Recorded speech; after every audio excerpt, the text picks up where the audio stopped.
tarde, companheiros.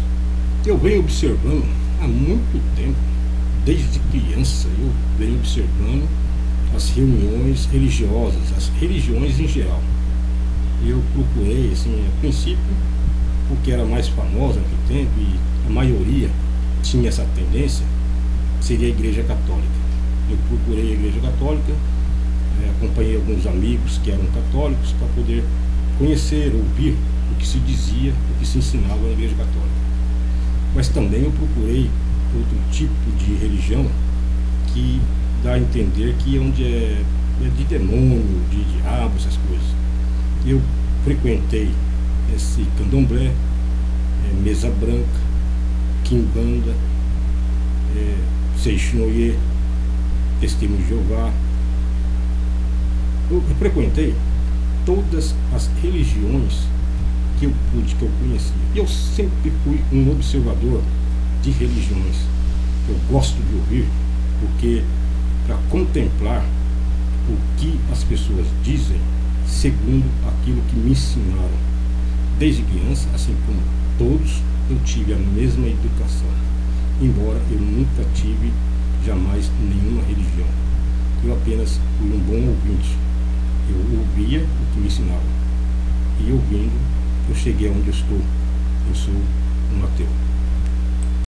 Eu observei, companheiros, que as religiões, os mestres que ensinam as pessoas que procuram religiões, eles não mudam o seu ensinamento. Eles sempre têm aquele ensinamento. Claro, antes eu não tinha conhecimento bíblico, só ouvia falar. Eu fui ler a Bíblia pela primeira vez quando tinha por volta dos 34 a 35 anos de idade. Eu nunca tinha lido a Bíblia, embora eu sempre a tive comigo desde que eu comecei a caminhar, que eu era um andarilho. Com 13 anos, eu comecei a caminhar pelo Brasil, saí do Brasil, conheci alguns países em volta, entrei nas florestas, sempre carregando comigo a Bíblia, mas eu nunca li a Bíblia, só ouvia os ensinamentos. E eu reparei que as religiões, os mestres que ensinam as pessoas que procuram Deus, eles sempre falam a mesma coisa. Eles sempre repetem aquela mesma coisa. Principalmente falando palavras de homens que se dizem os apóstolos. Eles falam muito ali do que Paulo fala, eles leem muito o Corinto, eles leem muito o São João, eles leem muito todos os apóstolos que falam sobre Jesus. Eles falam sempre o que os apóstolos dizem.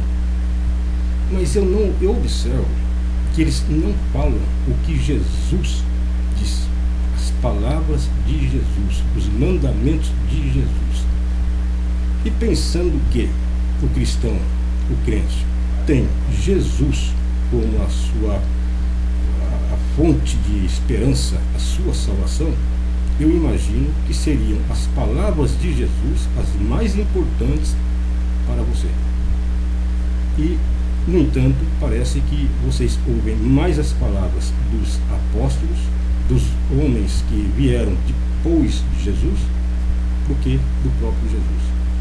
Isso é um ponto interessante, um ponto muito interessante que vocês mesmos cristãos deviam observar. Existe também, é claro, eu acredito que a Bíblia, a história da Bíblia, ela é um tipo de um provérbio, é uma explicação figurativa das coisas que irão acontecer em várias etapas, por ciclos, inclusive. Eu gostaria que vocês, crentes, pensassem dessa forma. Veja bem, eu não quero que vocês pensem dessa forma, eu quero que vocês ouçam e apoiem, compreendam, aceitem ou não. Isso é do teu interesse. Desde o princípio da nossa história da Bíblia, temos a serpente como símbolo do mal. A serpente, inclusive, é falado serpente em muitas profecias apocalípticas. Acontece que em uma determinada ocasião houve um simbolismo do que haveria de ser no futuro. Quando o pessoal de Israel estava no deserto, então eles fizeram ali alguma coisa que trouxe a ira do Senhor, a a ira de Deus. Então Deus enviou serpentes no arraial de Israel. Então o pessoal de Israel foi reclamar com Moisés, pedir para Moisés para que intercedesse por eles com Deus contra essa maldição das serpentes. Segundo a Escritura, consultando Moisés a Deus, ao Criador, o Criador disse que era para Moisés fundir a imagem de uma serpente, a imagem do abominável, que desde o começo se tem, a imagem de uma serpente, e colocá-la numa haste, na ponta de uma haste, e colocá-la ali no meio do arraial. Que todo aquele israelita que fosse picado por alguma cobra, por alguma serpente, então iria até aquela haste, olharia para a haste e viveria. Bom, é certo que nem todos foram picados, mas aqueles que foram picados recorriam a esta magia. Eles iam até aquela haste, olhavam e eram curados. Eu gostaria que vocês raciocinassem sobre esse simbolismo. Por que motivo está a serpente ali diante do povo de Israel? Para que desse vida a todos aqueles que foram picados, mordidos pela serpente. Eu adianto que, segundo o meu pensamento, eu não digo que eu esteja certo, mas é segundo o meu pensamento. E se ninguém pensar, eu sou o certo, porque ninguém pensou. Eu só posso ser contrariado se alguém pensar e expressar o seu pensamento. Porque enquanto ninguém disser que eu estou errado, ninguém pensar diferente de mim, e nem assim eu posso dizer que eu estou errado. Eu posso dizer que talvez um de nós se engane.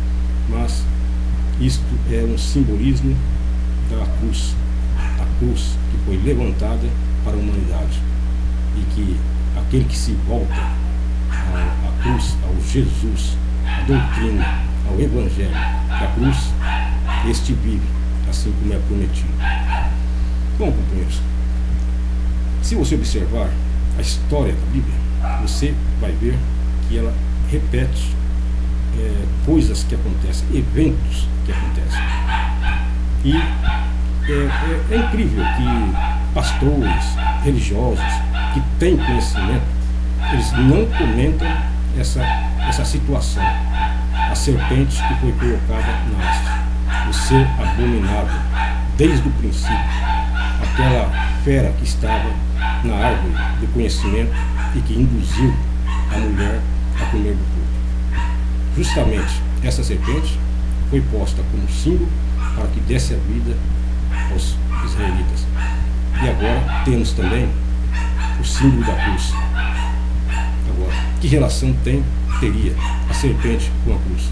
Do seu ponto de vista, eu gostaria que vocês pensassem sobre isso, raciocinassem. Não me importa aonde você chega, importa é para você. Para você é que vale. Pensa, raciocina, companheiro. Isto é um simbolismo muito importante, entre outros muitos que existem nas Escrituras.